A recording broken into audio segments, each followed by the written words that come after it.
FES girls महाविद्यालय शैक्षणिक सांस्कृतिक व क्रीडा महोत्सव कार्यक्रमाचे उद्घाटन।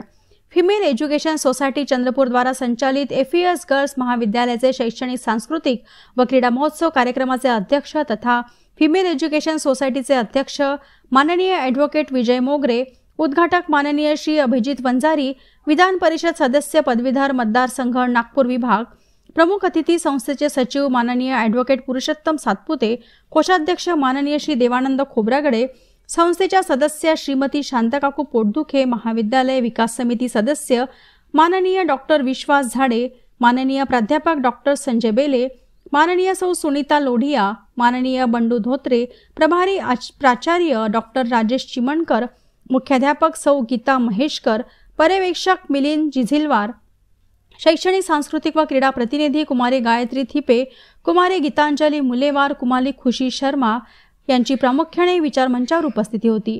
कार्यक्रमाचे अध्यक्ष माननीय ॲडव्होकेट विजय मोगरे यांनी कार्यक्रमाप्रसंगी विद्यार्थिनींनी महाविद्यालयीन जीवनात जिद्द सोडू नये, सतत पुढे वाटचाल करावी असे विचार व्यक्त केले।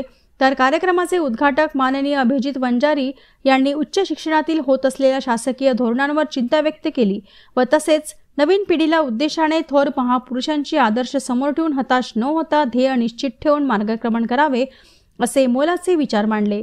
तर कार्यक्रमाचे प्रमुख अतिथी माननीय ॲडव्होकेट पुरुषोत्तम सातपुते यांनी शासनाच्या शैक्षणिक धोरणाबाबत माहिती देऊन कार्यक्रमास शुभेच्छा दिल्या। प्राध्यापक डॉक्टर संजय बेले यांनी विद्यार्थ्यांना वाचनाचे महत्त्व पटवून दिले।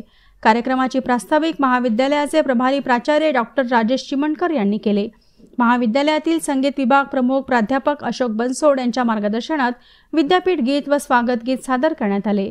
सूत्रसंचालन प्राध्यापक डॉक्टर मेघमाला मेश्राम तर आभार अशोक बनसोड यांनी मानले। कार्यक्रमास महाविद्यालयातील प्राध्यापक, शिक्षकेतर कर्मचारी व विद्यार्थिनींची मोठ्या संख्येने उपस्थिती होती।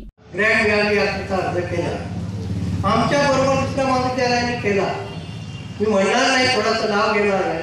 त्यांनी आपल्या आधुनिक पद्धतीने खर्च करून ग्रँट मिळवली। आमची संस्था ही एका फॅमिलीची संस्था नाही। मी वेगळा, साहेब वेगळे, देवानंदजी वेगळे, आधी गावणे गुरुजी होते, डॉक्टर कंचरला होते।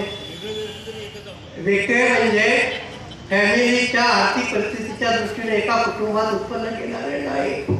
अशा संस्था आहेत की एकाच कुटुंबातील असून उत्पन्न घेणार आहे आणि त्यामुळे की असा खर्च आम्ही करू शकत नाही, जेणेकरून की असा वेगळ्या पद्धतीने पैसे खर्च करून ती ग्रँट आणता येणार नाही। ही ग्रँट आणण्याकरता आम्ही प्रयत्न करत आहोत। जर आपण हातभार लावून आम्हाला ही जर ग्रँट मिळण्याकरिता मदत झाली, रेग्युलर ग्रँट मिळण्याकरिता, तर आम्ही आपल्या आभारी राहू।